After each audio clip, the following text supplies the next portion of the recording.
क्या आप जानते हैं कि साल में एक दिन ऐसा आता है जब स्वर्ग लोक के सारे देवी देवता अपने सिंहासन छोड़कर पृथ्वी पर उतर आते हैं। एक ऐसी रात जब गंगा का पानी सिर्फ पानी नहीं रहता बल्कि साक्षात अमृत बन जाता है। जी हाँ, हम बात कर रहे हैं माघ पूर्णिमा की। सनातन धर्म में कहा गया है कि माघ पूर्णिमा की सुबह देवता मनुष्य का रूप धारण करके प्रयागराज के संगम में स्नान करने के लिए आते हैं। लेकिन आखिर क्यों देवताओं को जो स्वयं मोक्ष के दाता है, उन्हें पृथ्वी पर आकर स्नान करने की क्या आवश्यकता है? आज के इस वीडियो में हम आपको सुनाएंगे पद्म पुराण की वो सच्ची और अद्भुत कहानी जो बताती है कि इस दिन का महत्व इतना ज्यादा क्यों है। साथ ही जानेंगे कि अगर आप संगम नहीं जा सकते तो घर बैठे देवताओं का आशीर्वाद कैसे पाए। नमस्कार दोस्तों, स्वागत है आपका हमारे चैनल पर। तो चलिए शुरू करते हैं माघ पूर्णिमा की यह दिव्य यात्रा। तो सबसे पहले आप वीडियो को लाइक और शेयर कर दीजिए अपने परिवार के साथ, ताकि यह पुण्य उनको भी मिल सके। हिंदू पंचांग के अनुसार माघ का महीना भगवान विष्णु को अत्यंत प्रिय है। वैसे तो पूरा माघ का महीना ही पवित्र माना जाता है और लाखों श्रद्धालु संगम के तट पर कल्पवास करते हैं, लेकिन माघ पूर्णिमा इस महीने का अंतिम और सबसे महत्वपूर्ण पर्व है। मान्यता है कि माघ महीने में भगवान विष्णु क्षीर सागर अपने धाम को छोड़कर गंगा के जल में निवास करते हैं। यानी इस समय गंगा जल का हर एक कण नारायण का स्वरूप होता है। लेकिन माघ पूर्णिमा वो दिन है जब सूर्य मकर राशि में होता है और चंद्रमा अपनी पूर्ण कलाओं के साथ सिंह या कर्क राशि में होता है, जहां एक ऐसा दुर्लभ संयोग बनता है जिसे गंधर्व योग कहते हैं। पुराणों के अनुसार इसी दिन महर्षि विश्वामित्र जी ने भी कुंभ के दौरान शाही स्नान की परंपरा को महत्व दिया था। अब आते हैं आज के सबसे बड़े सवाल पर, देवता पृथ्वी पर क्यों आते हैं? इसके पीछे पद्म पुराण और ब्रह्म वैवर्त पुराण में एक बहुत ही रोचक कथा और तर्क मिलता है। कथा के अनुसार एक बार स्वर्ग में देवताओं के बीच चर्चा हुई कि पृथ्वी पर तीर्थराज किसे कहा जाए। तब प्रजापति ब्रह्मा जी ने तराजू के एक तरफ सातों लोक के सभी तीर्थों को रखा और दूसरी तरफ प्रयागराज त्रिवेणी संगम को रखा। आश्चर्य रूप से प्रयागराज का पल्ला भारी निकला, जहां देखकर देवता हैरान रह गए।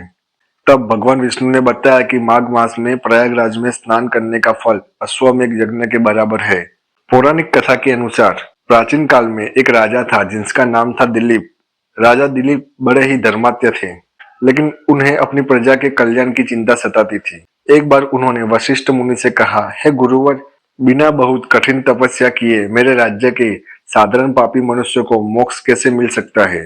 तब ऋषि वशिष्ठ ने उन्हें माघ स्नान का रहस्य बताया। उन्होंने कहा, राजन, माघ पूर्णिमा के दिन देवता भी अपनी शक्तियों को पुनः जागृत करने के लिए और मनुष्य के रूप में पृथ्वी के वातावरण का आनंद लेने के लिए संगम तट पर आते हैं। दरअसल एक श्राप के कारण असुरों से युद्ध के दौरान देवताओं की ऊर्जा भी कभी कभी कम हो जाती है। उस समय भगवान विष्णु ने आदेश दिया था कि माघ पूर्णिमा के दिन संगम के जल में अमृत तत्व धुल जाएगा। कहा जाता है कि इस दिन देवता अपना सूक्ष्म रूप धारण करके या फिर भिक्षु और साधुओं का वेश बनाकर संगम में डुबकी लगाने आते हैं। वो वहां मौजूद कल्पवास कर रहे तपस्वियों का तपोबल को देखने आते हैं। यही कारण है कि माघ पूर्णिमा पर कहा जाता है कि हमें किसी भी भिक्षु या साधु का अपमान नहीं करना चाहिए। न जाने किस रूप में नारायण या कोई देवता आपकी परीक्षा लेने आए हो। मित्रों, ये सिर्फ एक कहानी नहीं, इसके पीछे एक गहरा विज्ञान भी है। माघ का महीना सर्दी के जाने और वसंत का आने का संधिकाल होता है। इस समय ऋतु बदल रही होती है। माघ पूर्णिमा पर चंद्रमा पृथ्वी के बहुत करीब होता है और जल पर उसका प्रभाव सबसे ज्यादा होता है। जब हम ब्रह्म मुहूर्त में ठंडे जल से स्नान करके और फिर उगते सूर्य को अर्घ्य देते हैं, तो हमारे शरीर की रोग प्रतिकारक क्षमता और मानसिक शक्ति कई गुना बढ़ जाती है। देवताओं के आने का प्रतीकात्मक अर्थ यह भी है कि इस दिन वातावरण में सकारात्मक ऊर्जा अपनी चरम सीमा पर होती है। पृथ्वी का गुरुत्वाकर्षण और ब्रह्मांड की यह किरणें मिलकर पानी को औषधीय बना देती है। अगर आप इस माघ पूर्णिमा पर प्रयागराज या किसी पवित्र नदी पर नहीं जा पा रहे हैं तो निराश न हो। देवताओं का आशीर्वाद पाने के लिए आप घर पर ही यह काम कर सकते हैं।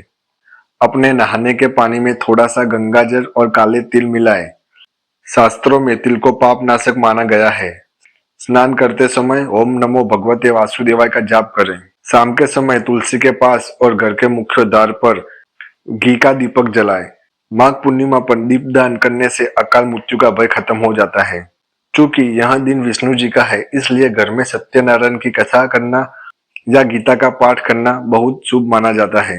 देवता पृथ्वी पर त्याग की भावना देखने आते हैं, इसलिए इस दिन अपनी क्षमता के अनुसार अन्न, वस्त्र या तिल का दान जरूर करें। याद रखें, इस दिन किया गया दान कभी नष्ट नहीं होता। चेतावनी इस बात की रखें कि इस दिन घर में कलश न करें, तामसिक भोजन से दूर रहें और किसी की निंदा भी न करें। तो दोस्तों, माघ पूर्णिमा केवल एक तारीख नहीं बल्कि एक अवसर है अपने पापों को धोने का और देवताओं के करीब जाने का। माना जाता है कि आज के दिन स्वर्ग के दरवाजे खुल जाते हैं। प्रार्थना है कि इस माघ पूर्णिमा पर भगवान विष्णु और माता लक्ष्मी जी की कृपा आपके परिवार पर बरसे। आपको यह जानकारी और कथा कैसी लगी, हमें कमेंट करके जरूर बताएं। अगर वीडियो पसंद आया हो तो लाइक करें और अपने दोस्तों और परिवारों के साथ शेयर करें ताकि उन्हें भी इस पुण्य का लाभ मिल सके। जय श्री हरि कमेंट में लिखना ना भूलिए। मिलते हैं अगले वीडियो में।